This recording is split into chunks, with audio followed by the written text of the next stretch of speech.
l'Éternel. Donc, il venait des champs, on le prend et on met la croix de Jésus sur lui. Voici Simon qui vient des champs et on le prend sans son avis, sans son consentement et on lui donne la croix à porter. Et la Bible nous dit, pour le troisième point, que ce Simon-là, il portait la croix, mais il était derrière Jésus. Alléluia. Est-ce que quelqu'un me comprend ce matin? Amen. Dis, c'est pour moi ce matin, ce jour-là. C'est pour moi ce matin, ce jour-là. Alors, on va essayer d'aller doucement. On nous dit un certain Simon. Nous comprenons que le mot certain, alléluia, amen. Je suis allé chercher un peu ce que veut dire certain. Parce qu'on a pris un certain Simon. Amen. Pour qu'il porte la croix de Jésus, le grand Jésus, derrière lui. Amen. Et le dictionnaire nous dit que devant un nom commun désigne quelqu'un ou quelque chose qu'on distingue sans grande précision d'un ensemble. Donc à un certain moment, on a pu dire peut-être on craint le pire. Et la deuxième explication, devant un nom propre de personne, indique à la fois qu'on ne sait pas très bien de qui il s'agit. Amen. Qu'on attache un peu d'importance à cette personne. Alléluia. On peut dire un certain Jules a appelé, c'est-à-dire qu'il n'y a pas d'importance. Alléluia. Il n'y a pas d'importance. Donc c'est quelqu'un, c'est-à-dire qu'on ne considère pas, qu'il n'a pas ça, c'est-à-dire qu'il ne... Il n'y a rien. Quand on te regarde, il n'y a rien. Une certaine femme est passée ici. Donc on prend un certain Simon. Amen. Quelqu'un qui est insignifiant. Amen. Quelqu'un qui n'a pas d'importance. Et on lui donne la croix de Jésus. Et nous savons qu'à cette époque-là, quand on parle de croix, la croix est symbole d'humiliation. Amen. La croix est symbole d'humiliation à cette époque-là en Israël. Nous voyons bien que Jésus-Christ n'avait pas péché, Jésus-Christ n'avait rien fait. On nous dit qu'à côté de lui-même, il y avait des brigands. Mais c'est lui qui a été choisi, amen, pour pouvoir aller mourir. Amen. Donc en allant, avant même d'aller à la croix, on sait comment Jésus a vécu. On sait ce qu'il a vécu. L'humiliation, où les gens ont craché, les gens l'ont piétiné, les gens l'ont bafoué. Il a perdu sa dignité devant les gens, il ne ressemblait à rien. Amen. Alléluia. La troisième chose, on nous dit ce Simon-là venait des champs. Amen. Dis avec moi, il venait des champs. Il venait des champs. Le pauvre Simon n'avait rien demandé pour être derrière Jésus. Est-ce que je peux avancer? Amen. Est-ce que ça commence à faire du bien à quelqu'un? Amen, maman. Amen. Le pauvre Simon, c'est-à-dire n'avait pas son point d'opinion là à donner parce qu'il venait des champs, on le prend. Et qu'est-ce que le chant peut signifier bibliquement et sur le plan spirituel? Gloire à l'Éternel. Amen, amen, amen. Nous allons lire pour que tu puisses comprendre. On va dans Matthieu 13. Prophétesse, on va dehors avec l'enfant. Hein? Parce que je ne vais pas prêcher dans ça.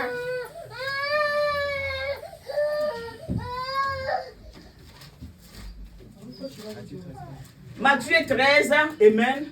Matthieu 13, verset 25.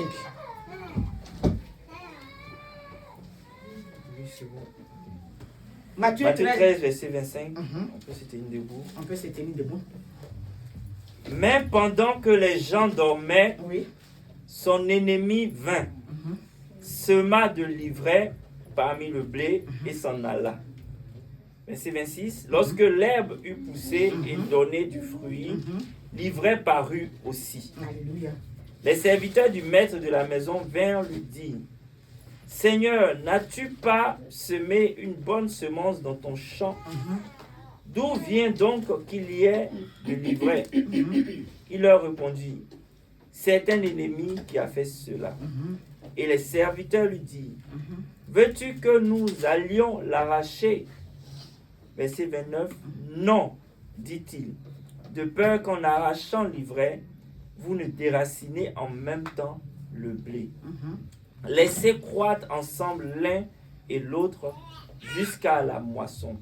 Et à l'époque de la moisson, je dirai aux moissonneurs, arrachez d'abord l'ivraie et liez-la en gerbes pour la brûler, mais amassez le blé dans mon grenier. Verset 31. Il leur proposa une autre parabole et dit, le royaume des cieux est semblable à un grain de On va au verset 36 pour qu'on puisse avancer. Alors il renvoya la foule. Alors Jésus renvoya la foule et entra dans la maison. Et entrant dans la maison, ses disciples s'approchaient de lui et dit, explique-nous la parabole de l'ivraie du champ. Il répondit, celui qui sème la bonne semence, c'est le Fils de l'homme. Le champ, c'est le monde. La bonne semence, c'est le royaume. Alléluia. C'est le Fils du royaume. Le champ, c'est quoi? Le monde. C'est le monde. Alléluia. Gloire à l'Éternel. Il dit le champ, c'est le monde. Donc nous sommes en train de comprendre que le Simon de Cyrène dont il s'agit, c'était païen. Amen. Parce que quand on parle du monde, on caractérise le monde par ceux aujourd'hui qui n'ont pas eu la grâce de connaître encore Jésus. Amen. C'est-à-dire ceux qui n'ont pas encore, qui ne se sont pas approchés encore de Jésus, qui n'ont pas confessé. On les caractérise du monde, n'est-ce pas? Lui, il est dans le monde. Alléluia. Donc, il ne sait, asseyez-vous, il ne sait rien de tout ce qui est de la spiritualité. Amen. Parce qu'il est dans le monde.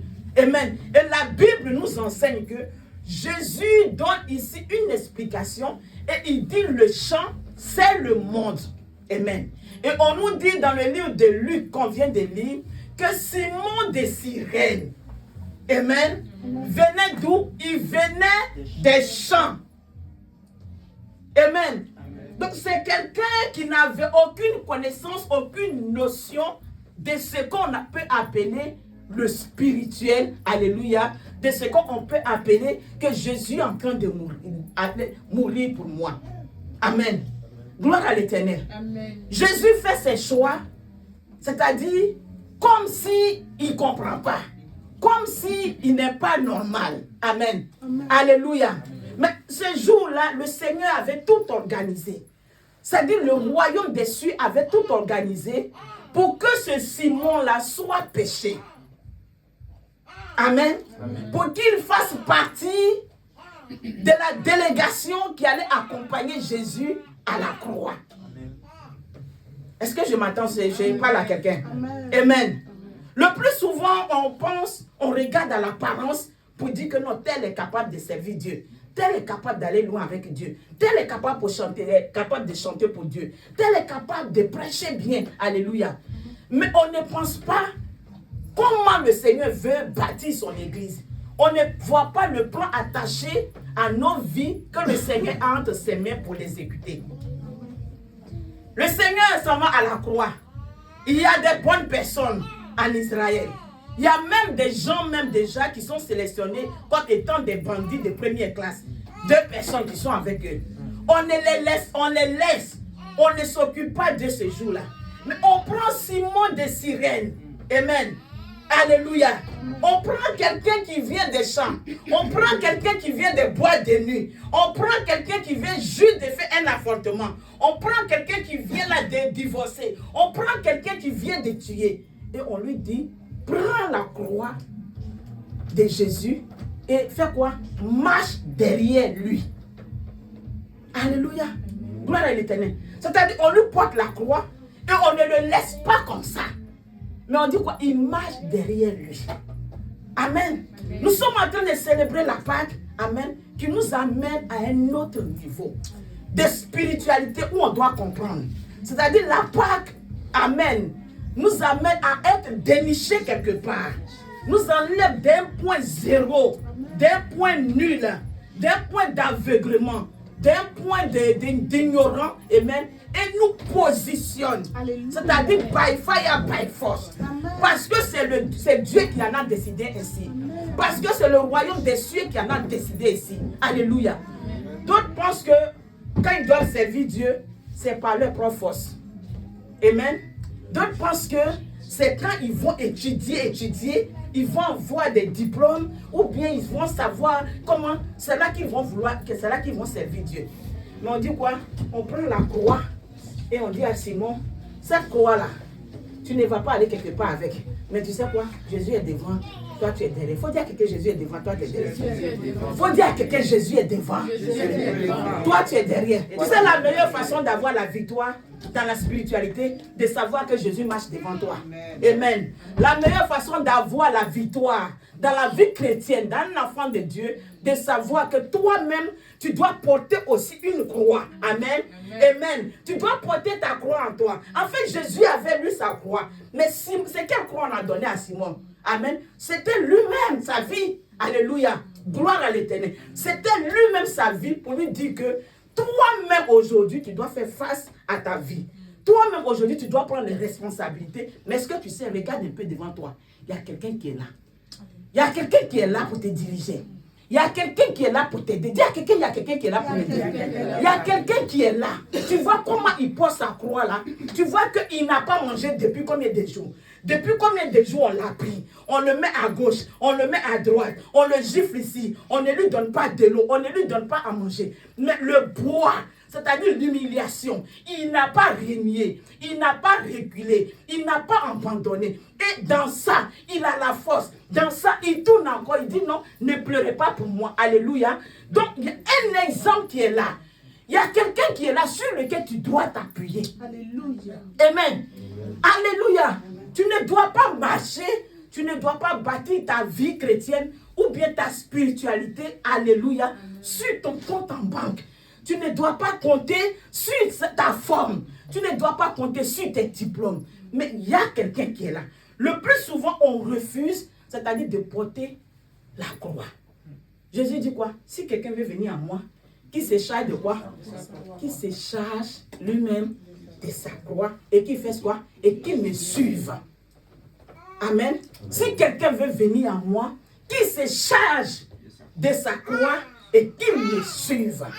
Il n'aura pas de bénédiction, il n'aura pas, c'est-à-dire de délivrance, si tu n'as pas pu porter la croix et suivre le Seigneur Jésus. Je dis à l'église que la délivrance est réelle. Je dis à l'église que la victoire existe.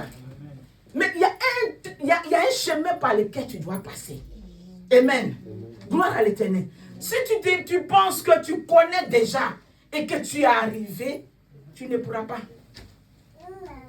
Est-ce qu'on s'entend ce matin? Amen. Si tu penses que déjà tu es arrivé et qu'on ne peut plus te parler et que tu ne dois plus écouter, c'est-à-dire quelqu'un, amen, c'est-à-dire que tu as déjà échoué. Si tu penses que tu ne dois pas être touché, parce que là on est en train de fêter, allons à Galilée, amen, c'est la délivrance, c'est notre bonne année, c'est une nouvelle vie qui commence. Mais la nouvelle vie consiste, alléluia, à porter sa croix et à marcher derrière Jésus. Alléluia.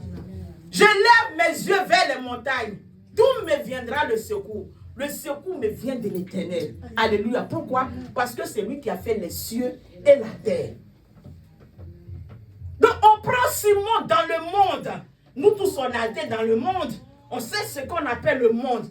On connaît les activités du monde. On connaît ce que le monde représente. Voici un témoignage qu'on vient de suivre tout à l'heure. Amen. Mais les voix de Dieu ne sont pas nos voix. Alléluia. Amen. Il y a au moins 10 ans en arrière qu'on pouvait cataloguer cet enfant, amen, d'un enfant bâtard. Jusqu'à me ça arrivait dans mes oreilles. D'un enfant bâtard sans père. Amen. La maman est pasteur, le père est pasteur. Voici un enfant bâtard. Il fallait que tu portes la croix. Il faut que quelqu'un porte ça. Il faut dire, il faut que je porte ma croix. Église, il ne faut pas qu'on te monte. Il faut que tu portes ta croix. Amen. Et la croix, tu ne la portes pas seule. C'est ce qui me plaît dans cette histoire. On met la croix sur le dos de Simon de Cyrène qui n'a pas de lien avec toute cette histoire. Ça dit qu'il ne connaît rien. Le gars, il est en train de mener sa vie bien. Il vit bien. Amen. Et du coup, on le prend. Viens, prends la croix. Prends une croix sur Jésus. Amen. Prends sur Jésus. Et il commence à suivre Jésus jusqu'au lieu de la condamnation. manière d'une autre, le nom de Simon de Cyrène est inscrit aujourd'hui dans la Bible. On parle aujourd'hui de lui. Amen. Le diable a forcé, mais toutes choses concourent au bien de celui qui aime Dieu. Amen. Amen. Comment je vais faire? Comment je vais servir Dieu? Qu'est-ce que je vais dire? Mais je ne comprends rien. Ou bien c'est comme ça, les situations, c'est difficile. Ça, je n'en peux plus. C'est trop fort pour moi. Mais tu ne peux pas passer outre. Amen. Tu ne peux pas passer outre. Il faut que tu passes par là. Alléluia. Amen. Et comme je le disais, à cette époque, la croix, ça dit que les gens en Israël qu'on mettait sur la croix, c'était des vulgaires personnes. C'était des gens qui étaient, qu'on ne pouvait, ça dit, il n'y a pas de nom. C'est des gens, vraiment, on ne peut pas les qualifier. Des gens qui ne sont pas qualifiés. Des voleurs, des brigands qu'on mettait à la croix. C'était un symbole d'humiliation. Et quelqu'un qui vient du monde, qui ne sait pas ce que ça veut dire la spiritualité, on ne lui enseigne pas. On dit, prends ta croix. Il faut que l'Église comprenne aujourd'hui. Amen. Que Christ est mort une fois de bon pour nous tous.